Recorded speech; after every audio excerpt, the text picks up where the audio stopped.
Like this one is Oh, a it's UR, but beautiful. it's just like this kind of it reminds me of a bill trader in a way that Sure.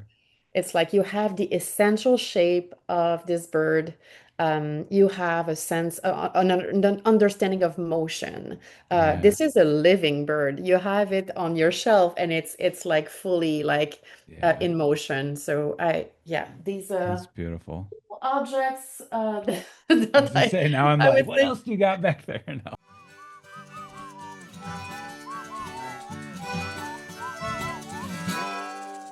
And we are back.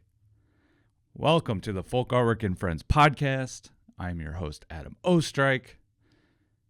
Excited to be here today.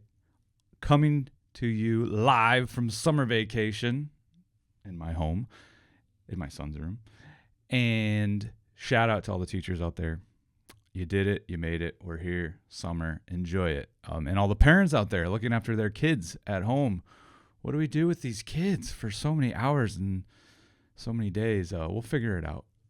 Doing all right. Mine are occupied as I am coming to you to share some fun and exciting news, I think. We've got a very special guest today, which we'll get to in just a moment. But a little programming note. So, since the start of this, Folk Artwork and Friends, we've done about 9 or so episodes. The goal is always to come out with them on the first Friday of every month. And so far, I've been batting pretty good with that. We've missed a few here and there. Outside of Art Fair really took it out of me, so I don't think there was an episode in April. I realize that as you are listening to this, it's maybe mid-June, but I'm excited that I've got a lot of very exciting and cool, fun, really great interviews coming this summer. I have one coming up here shortly, and I've already done a few this summer. So the goal is to get out as many as I can this summer, probably more than every first Friday of the month. So we'll have one today. We'll have one next week. I think we'll have one the week after that, and maybe even one the week after that. So for the next few Fridays here, they will be coming to you live. And I'm excited for you all to hear these fantastic and great conversations that I've been having. And then the goal will be that as school starts back up, it'll be the first Friday of the month, as they say in the biz. Maybe we'll bank a few episodes here and there. But I have been just racking my brain and inspired by who I want to chat with, who has some fantastic stories, and who has the time to share that with me. So thank you to everybody who has joined me, and thank you to everybody who will be joining me.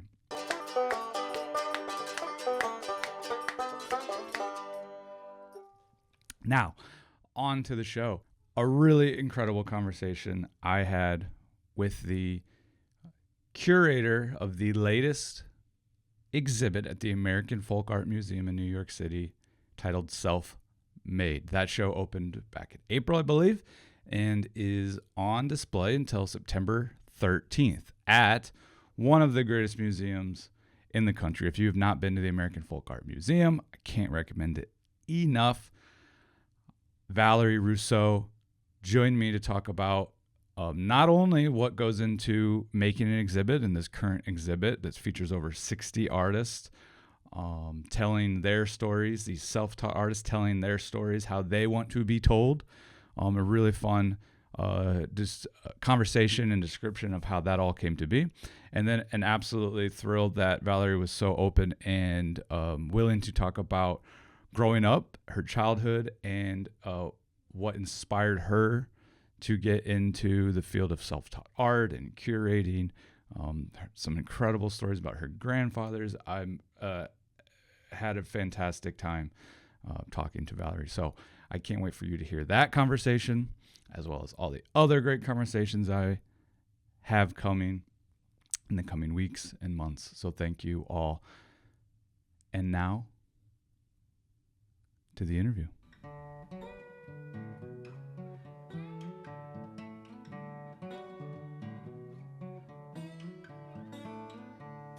Great, thank you. Your questions were very much like curatorial focused. I wish I was not expected to be engaged on, but I'm so pleased, and it was a pleasure to go through these questions and prepare for this moment, this interview, because it brought me back to my childhood and how Cool. formative these years were for the work I'm doing right now.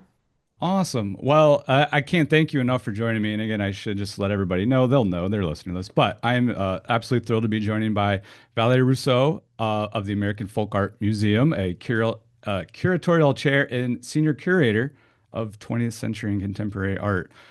So thank you so much for joining me. We were just chatting a little bit about, so I have a family. I live in Iowa, family in Southeast Iowa. They have a farm down there. My grandparents, it's been in the family for over 100 years now.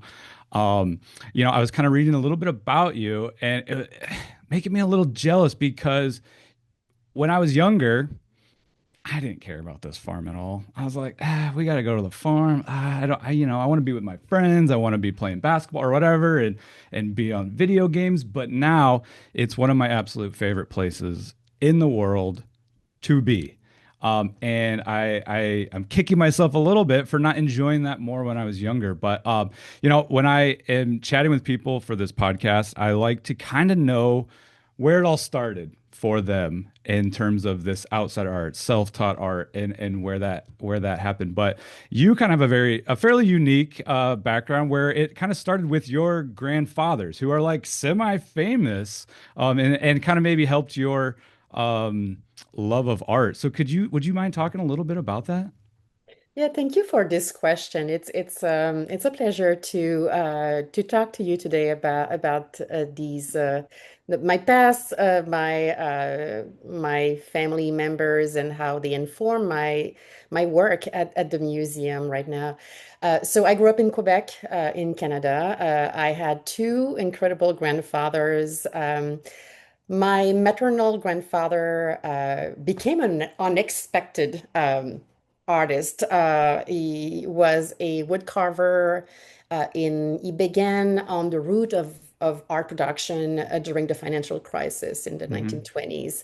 And he came from a family of a tradition of wood carvers, but applied to cabinet making, like very high level wood carving, woodworking, craft in designing and constructing. So he gained successful recognition during the 20s and 30s when him and his brothers started to make figures, reliefs for religious monuments. And it was my childhood. I was spending time with him to visit his workshop and see how is I would say like is personal life and fables of the regions were like really making their way into art making. He was Hmm. extremely talented, detail oriented, and the virtuoso in his profession. My grandfather, on my father's side, my paternal grandfather, was a scientist, an ethnobotanist. He was a specialist of Nordic flowers, of flora, and became an ethnograph along the road because, of course, when you look at flowers, you look like how they are used by the communities and their knowledge of these flowers themselves. So he really mastered, I would say, like the knowledge and develop the knowledge of the Nordic flowers. And he worked very close to Inuit communities, First Nation communities. At the end, our house, my house, my first house was a kind of a sort of a museum. We had objects from these two grandfathers everywhere in the house. My mom was also someone who had an eye for beauties. She collected antiques. She loved textiles. She really valued the work of craftsmanship. She herself was trained as a fashion designer. She Oh, made her wow. clothes. So the house was really like a very dynamic site of learning for me with objects everywhere, but objects from mainly non-academic artists and Yeah. from different cultures, from different trips that my Rousseau grandfather made around the world, and his relationship with contemporary artists of his time as well.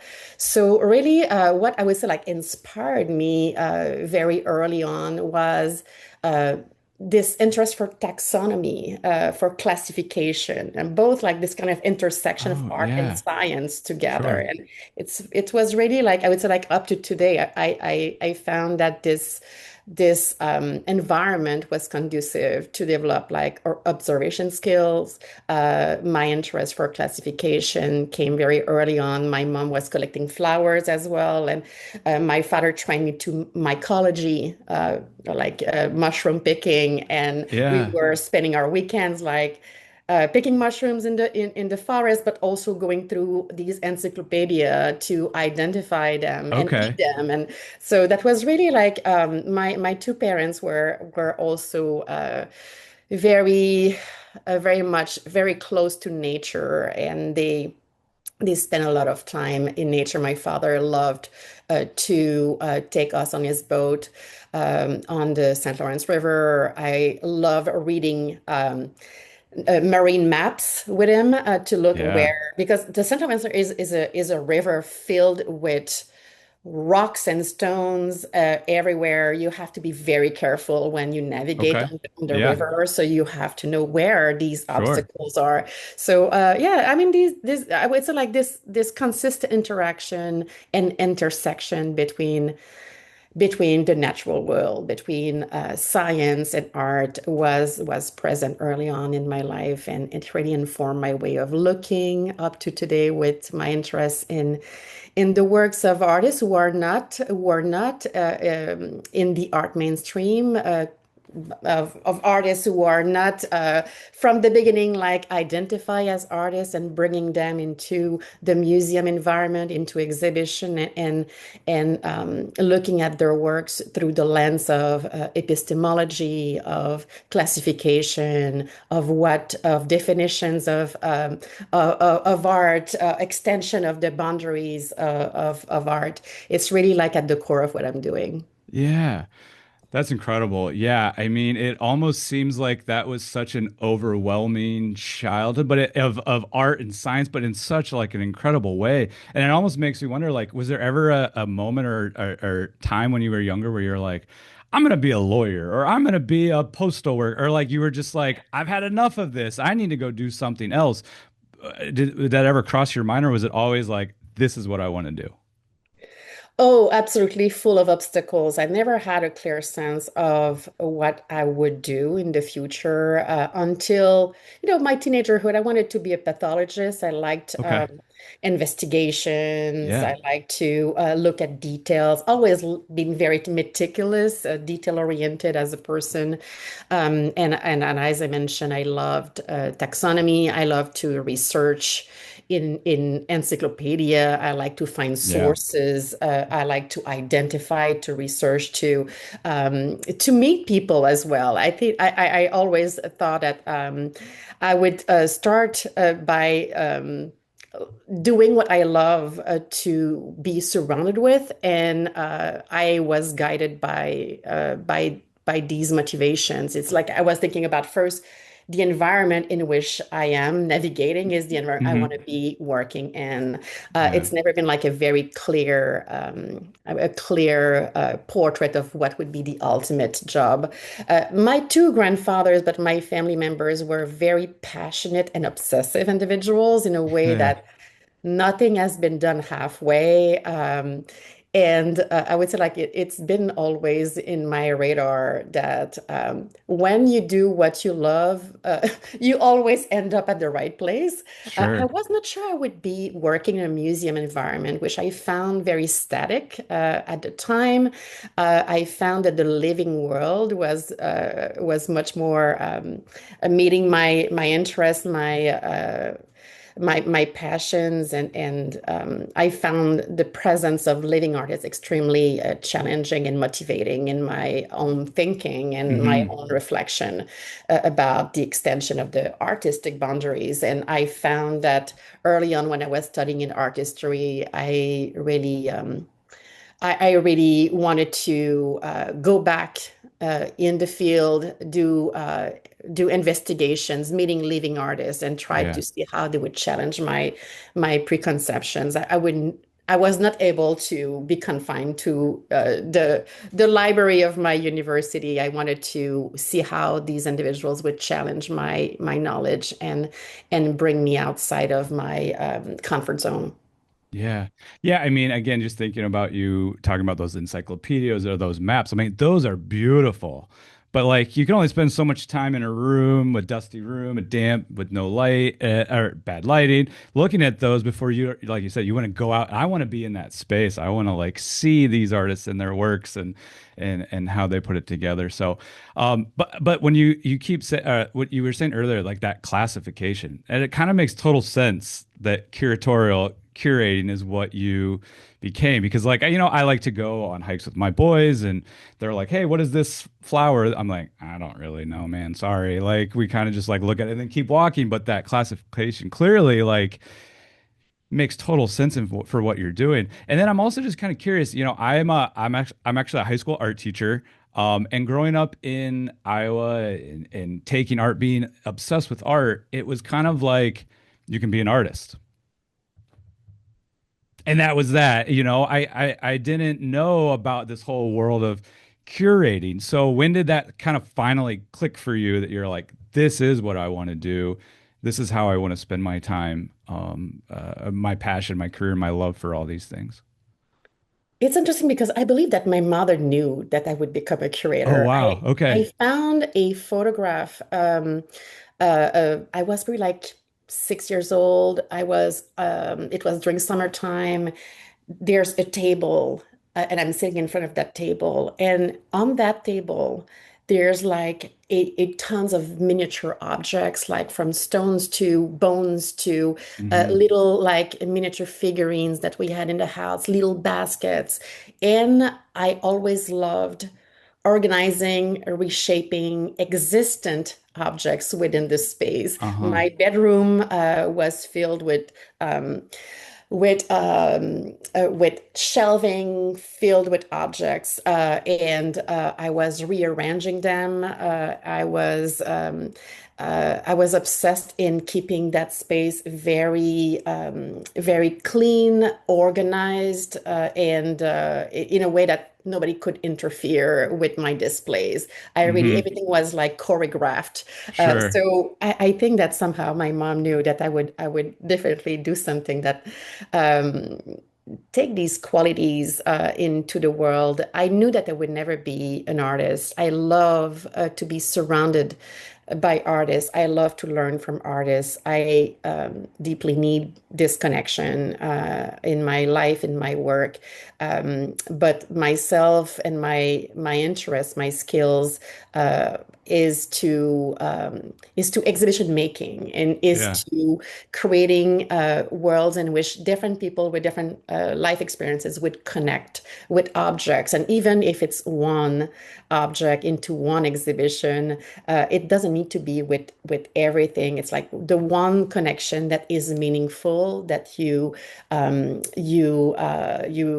get into in motion within the context of an exhibition, and you get out of the exhibition space of the museum, and it keeps growing inside yourself and illuminates your path, your life, your understanding of the world. I think it's what I aim to.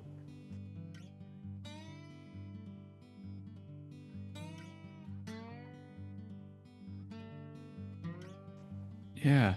Well, and again, maybe this sounds a little cheesy, but like curating an exhibit is an art in itself, right? Like you are, like you said, organizing. You're thinking of how these relate, these artists and these works, and it's just it's an art in itself. And maybe that's just coming from a guy who doesn't make as much art anymore as I would have dreamed of again growing up. But loving sort of again that exhibit making and that side of things. It's just really cool to hear you talk about that, and then how that now we'll talk about here in a minute. We're going to get to the exhibit at the American Folk Art Museum, but I got one more question about your sort of your growing up in your grandfather's. And I know this is an impossible question, and I almost feel bad asking these questions, but I also love it.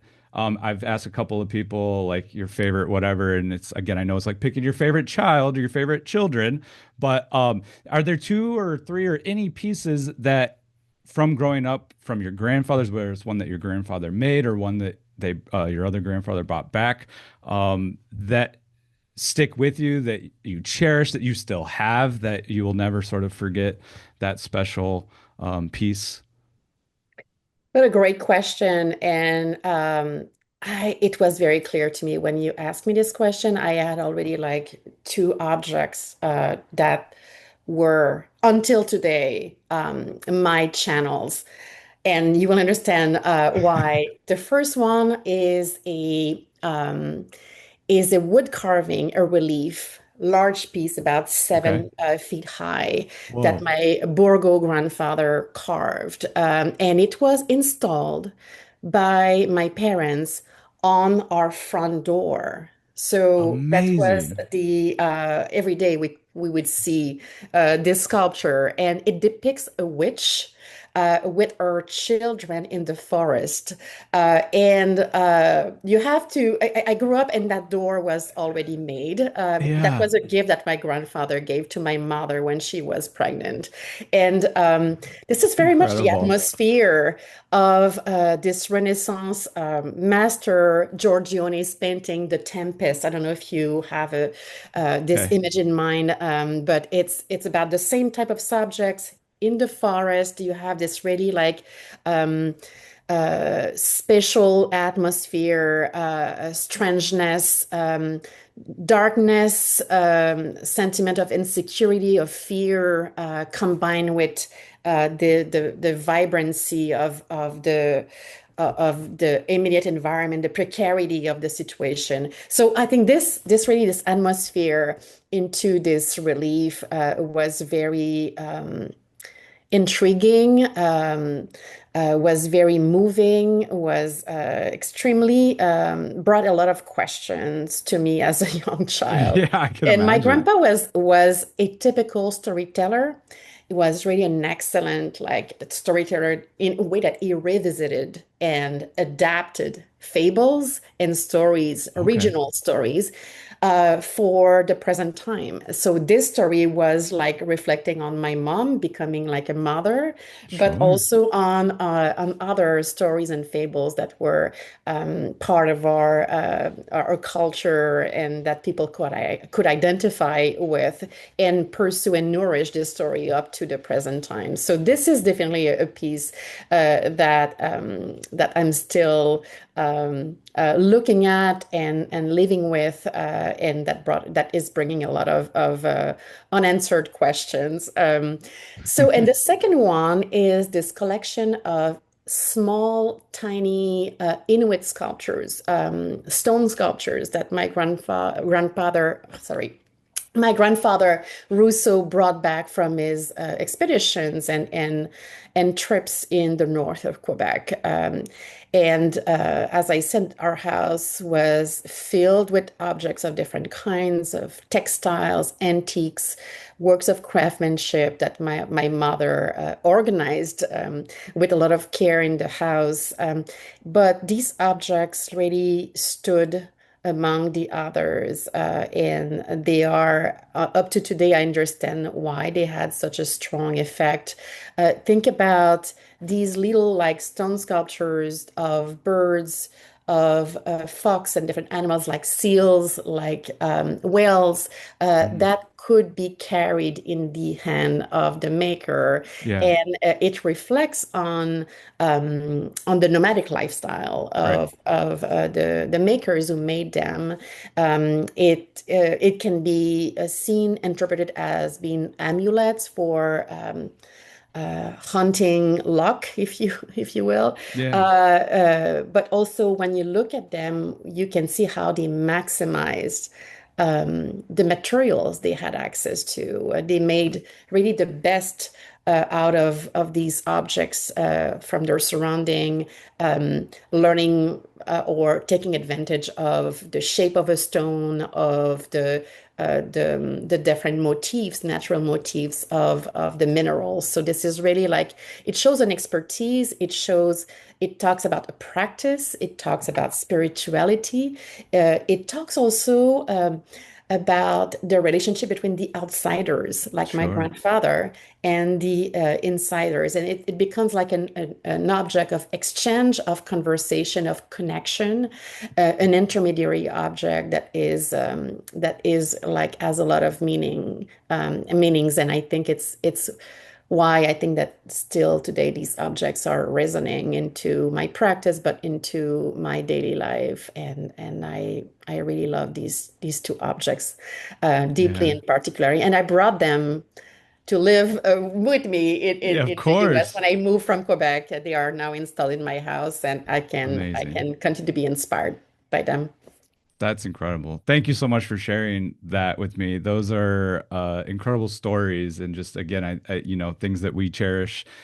That connection, I'm sure, with your grandfathers that you can think about and go back to, and now I'm gonna add a new front door to my summer to-do list because after hearing that story, my red boring front door it just won't do anymore. Okay, so I gotta go get a new one. So thank you for that. That's really cool. One last question on that. Like I've noticed, I've got some outsider art, some self-taught art, and art that I feel like doesn't typically fit in like an Iowa home. I'm a bit out there, and I've even had some of my boys' friends come over or cousins come over, and they're like, "Why? What is all this stuff?" And my boys are just like, that's my dad's art."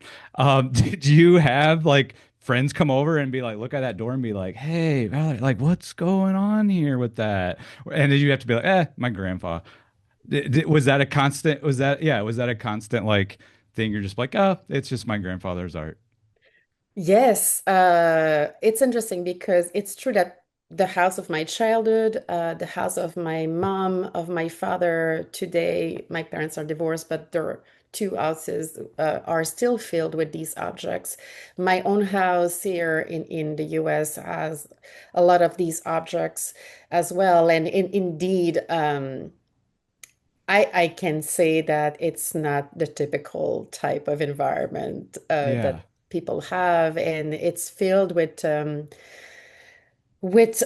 memories because all of these objects are not necessarily objects collected, but these objects are objects that we have acquired in the context of a relationship with an Hmm. individual, with a craftsman, with someone who made a textile. So there's a connection that Yeah. is reactivated every time that we look at them. And in our house right now, we have a super large wood sculpture made by my grandfather Borgo.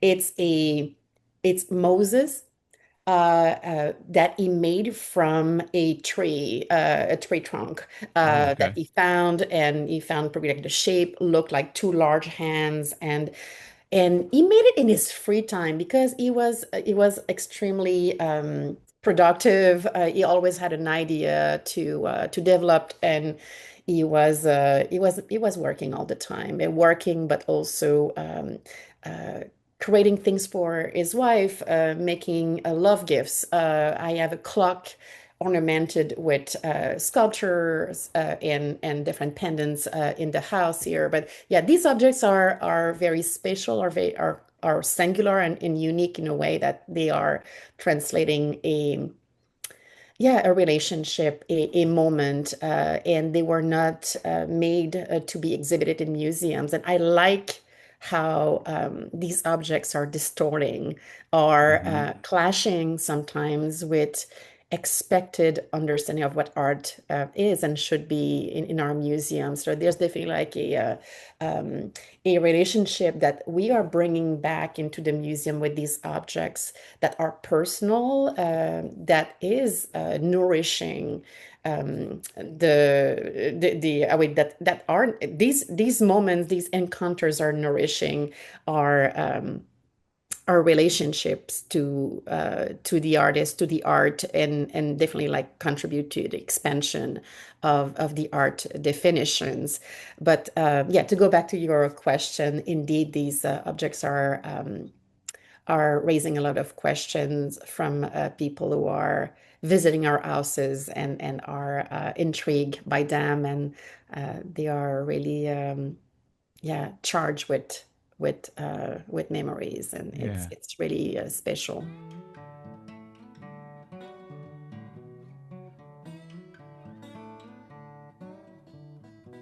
Now about the current exhibit that you have going at the American Folk Art Museum, self-made, a century of inventing artists, which is open now, I believe, until the middle of September, September 13th.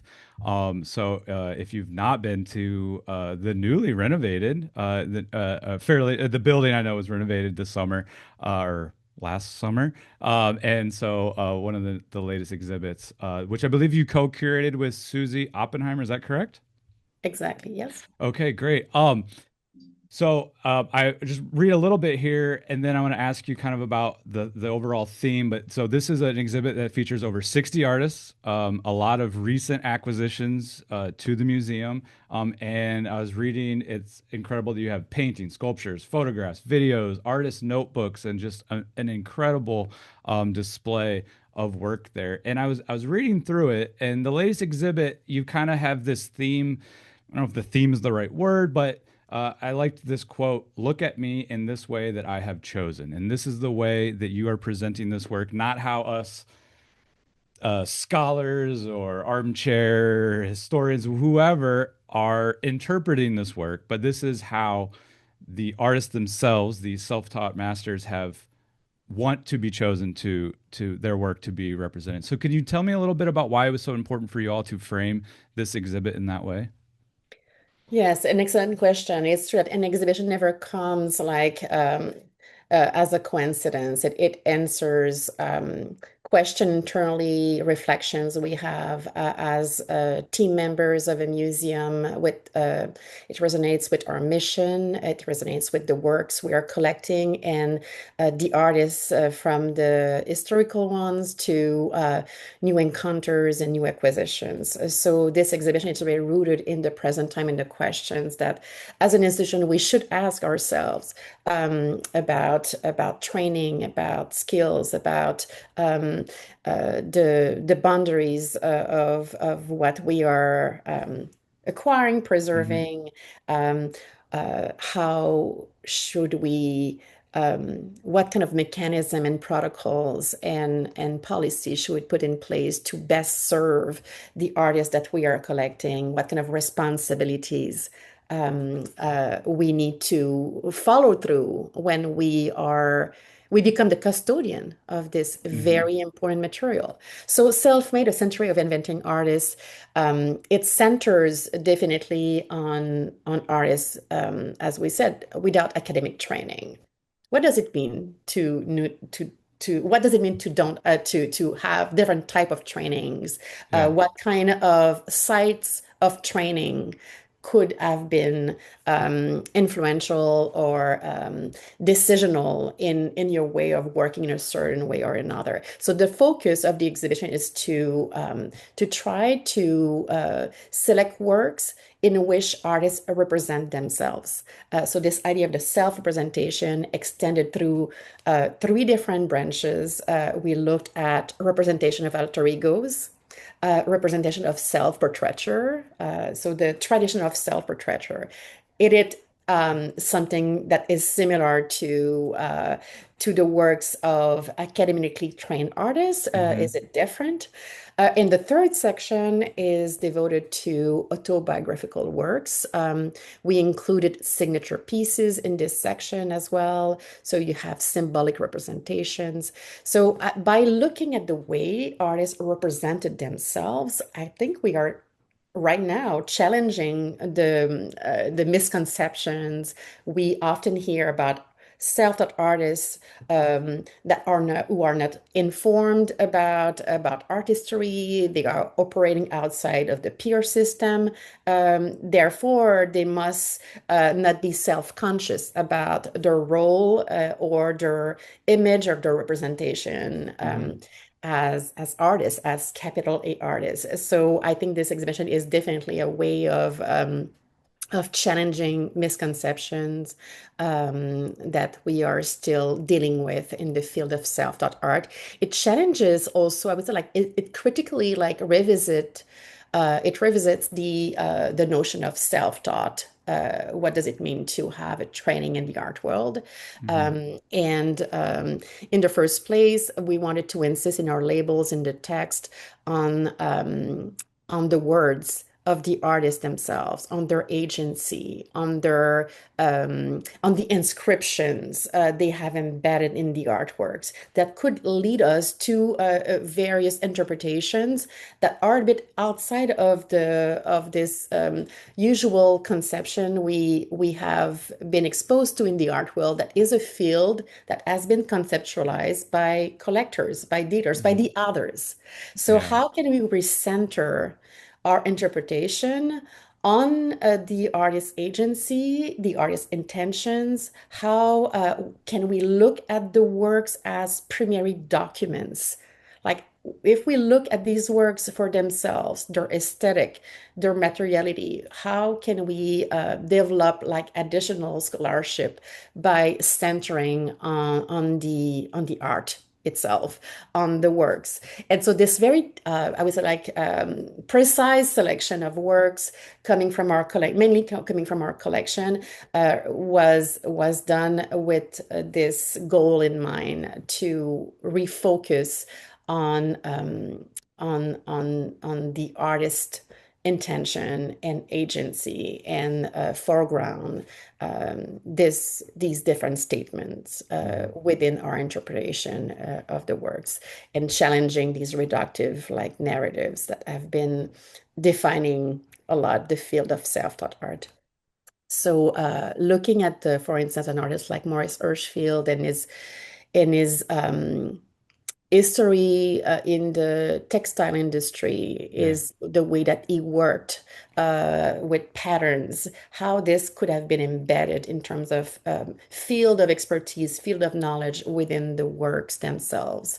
Um, but we can stay away also from the professional like connector, but also focus for some artists on some symbolic representations of how they conceptualize themselves as agents in a community, for instance, and they become like storytellers, but they're reusing these same symbols, these same like techniques, and they reinforce this I would say these vocabularies, if you will, Mm-hmm. within their works over a long period of time. So we really like develop like additional scholarship that forces us to revisit as well our database, update our database, and increase the knowledge on the artworks themselves. Yeah. And this exhibit, I think, I forget the exact number, but also features some currently living artists. Is that correct? Is there, I know there's 60 total. How many do you know about are currently living and currently still making work? Yes, we have. I think this exhibition is also a reflection of how we are consistently looking critically at our collection, areas of development, of our strength, but also areas we could expand, and looking at the works on on a larger timeline, what is happening in the creation of today, what is happening in the field of today, how this field is expanding. And so we have included the works. I think one of the works that I really love in this exhibition is the works of Suzanne Genao, who is an artist, an active artist creating creative growth in Hmm. California. And she is involved in filmmaking video workshops. So we have included one of her films within the exhibition. So the show translates various mediums of expression, something that was not familiar to Adolphe Wolfli and Alois Corbaz in the Yeah. 20s and 30s, but we looked at also works in the field of photography, of sculpture. We loved to also develop our area in the exhibition. We love to also include works by people who have been working with long, um, maybe I can rephrase it, in the exhibition as we do in our collection, we have looked as well as narrative-based artworks in bookmaking, Hmm. notebooks, manuscripts. And so in this exhibition, we have included the works of Adolphe Wolfli. Um, that is a drawing that was part of a notebook, a Okay. 25,000 long narrative. And Sure. so the Yeah. drawing was folded within that book Wow. during his lifetime. It was not something that he sold to the visitors of the psychiatric hospital. This is something he kept preciously with himself within his book. So we have collected over the years.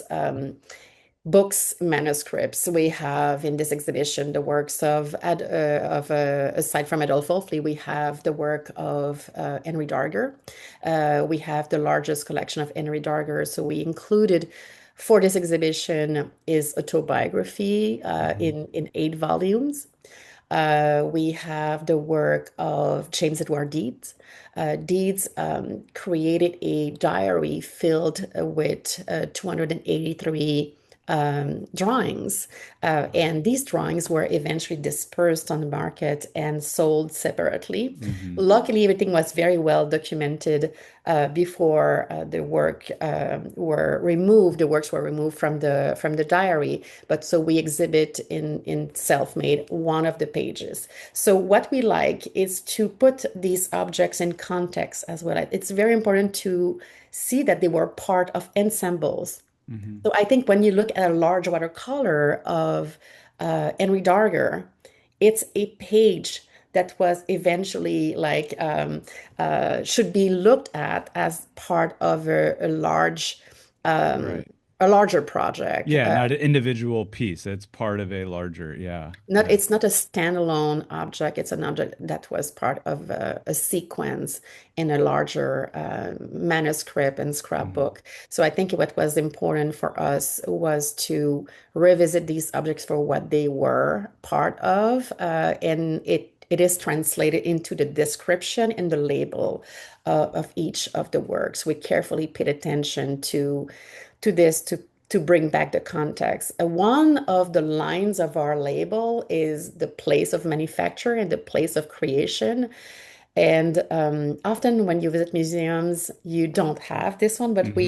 we have as a practice as curators at AFAM, often I would say like for most of our exhibitions, we are introducing that line of place of creation, which says a lot. Um, that Wolfli created from a specific psychiatric hospital at a certain time, it Yeah. talks about access to material. It talks about the community in which it was part of at a certain place in time. If this work was created during World War II, you can imagine the limited access to materials, Right. the interaction with the outside, the context in which the imagery was developed. It's something that we really want to embed as much as possible the label of a specific artwork. And this self-made exhibition really um, brings this knowledge at the forefront. Yeah. I think that's incredible information to know. Again, we all, well, not all, but we go to museums, you look at the labels and you see things, but just to notice those details, I think, I might have saw like one of the Edward Deeds pieces titled Dear Boy, I believe, but it was like page 193 and 194. And now that makes it so much more sense, right? If you think about that in that larger context, other people might be like, well, whatever, I don't know, maybe it was the 193rd piece he did, but no, that means that it was part of that larger piece. That's really cool. I think it's also, yeah, it's important to, again, in respect to the agency and the intention of the artist. I think you need to be as close as possible to what was expected and how the work was supposed to be seen. I think it's pretty like my formation in anthropology brought me this interest to really look at the objects within a larger historical context, within the context of power dynamics, and all of these connections with institutions of power, Hmm. formatting like relationships, but also who gets to have access Yeah. to recognition, to networks of validation, who gets exposed to possibilities, and who gets selected in the main hierarchical art world. Hmm. So I think it brings back, if you can work closely with the objects and try to give them the full, put the attention on the full scope of what they can offer. I think you bring them back in the context of a larger history that is much more just and less hierarchical. Yeah, and I just think it's such important time and place that you're doing this. I just feel like, that whole outsider art and self-taught and vision, it all is kind of maybe lost its way for a lack of better term. And I think just to kind of recenter it, especially on those artists and how they saw their work and themselves, I just think is truly incredible and important and a great time and place to be doing that. So, self-made, open until September. It sounds incredible. I got to get out to New York to see it. Maybe if the Knicks win, I will come for the parade, and I hope I didn't just jinx it. Sorry, Knicks fans. I'll come out for the parade and then the museum. I do tell anybody and everybody that goes to New York, you got to go. Forget MoMA, forget whatever. Just go to the American Folk Art Museum. I'm not just saying this. I believe it's the number one museum in the country. It was deemed. So, one final question to get you out on here, and then you can enjoy the rest of your day. I tell my students that when they go to a museum, I think the average person looks at a piece of art for like 5 seconds, 10 seconds, something like that. And I tell them to look at it for 5 minutes, and people will think you're a freak. And they'll be like, what is that person doing? I'm their teacher, and they're kind of tired of me. But when people go to the American Folk Art Museum, they experience self-made. They go through the three galleries: self-portraits, alter egos, autobiographies. First of all, clear your whole day because you're going to be there a while. These places are amazing and overwhelming, again, in the best possible way.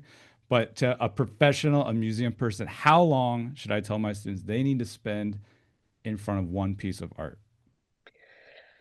Well, I come from a different, I would say, like philosophy.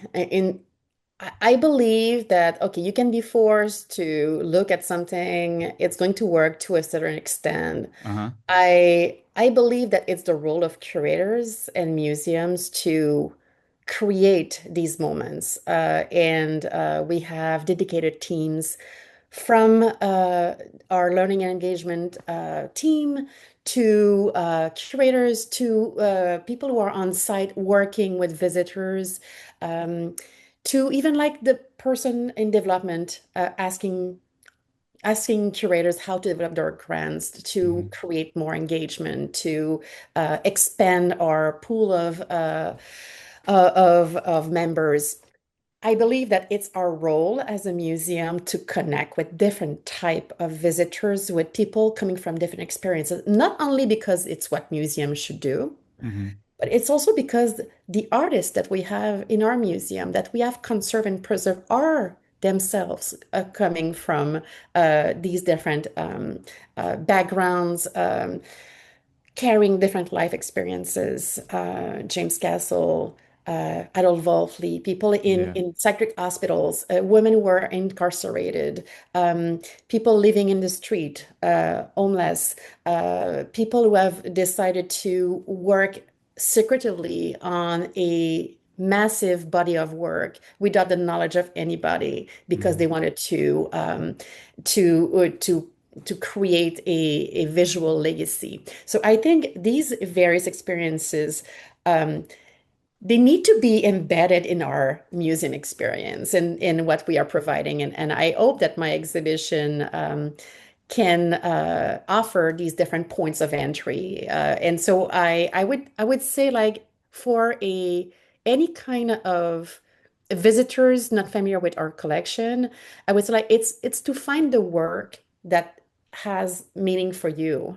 Yeah. And hopefully we are going to be able to engage with these individuals through sometimes a label, through sometimes a different type of work that is going to be more actual to their knowledge or imagery. So I don't think it's a question of the amount, it's the quality of the experience.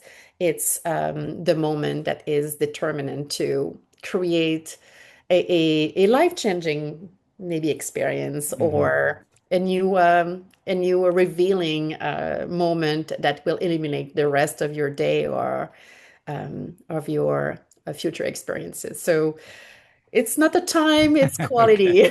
Deal. Well, I'm still gonna tell more than 5 seconds. You got to stay for longer than 5 seconds. But Valerie It's very Rousseau. challenging because, you know, I have a daughter who is like, for her, when she looks at a video, if it goes over 30 seconds, she's like, it's way too long. I But know. I think it's the connection. I think with the fact that you are an educator, you work with younger age students. I think they keeps us connected to the present time, to their Yeah. reality, and we have therefore to shift a little bit our way of bringing them to exposing them to knowledge. But Hmm. it's important to take this into consideration. We have to create a moment to force them to pause. Yeah. But when it's not coming from a personal passion, I think it's hard to create this encounter. Hmm. Yeah.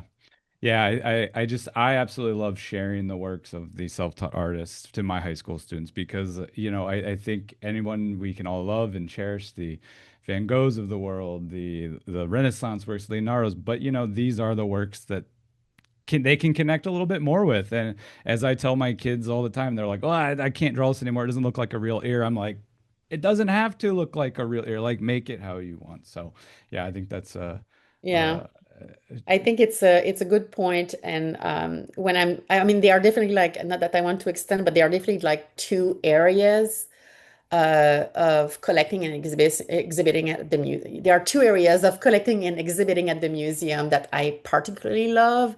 One is all these works related to performance, to outdoor interactions with visitors. Think about Bill Trailer, hmm. who created his entire body of work Yeah. outside in front of a general store, Hmm. engaging through his art with the passersby. So I like really much this part of our collection dedicated to performers, to storytellers, to people who have been like really creating outdoors and outside of the usual framework. And these other ones are the ones like, you know, Darger, Wolfley, Deeds, who are like who created like these manuscripts, these lifelong artworks. Think about also environments would fall into this group. You know, an environment. Think about Sam Rodia. Hmm. Uh, think about the works of Emery Blagden. These Yeah. works develop over a long time. It's a lifelong practice. And so again, the object is not isolated. It's part of an ensemble, but also the factor of time is part of our understanding. So I think that it connects people to their own mortality, their own humanity, and I think it's definitely like there are many points of entry for these works and to touch the public. Yeah. Well, incredible work. Congratulations. Everybody should go to the American Folk Art Museum, not just now, between now and September to see something, but go anytime. Just go. Again, it is truly a beautiful, magical place. So, Valerie, thank you so much for your time. It was a true honor and pleasure to chat with you here today. Thank you again. Thank you. It was a pleasure for me too.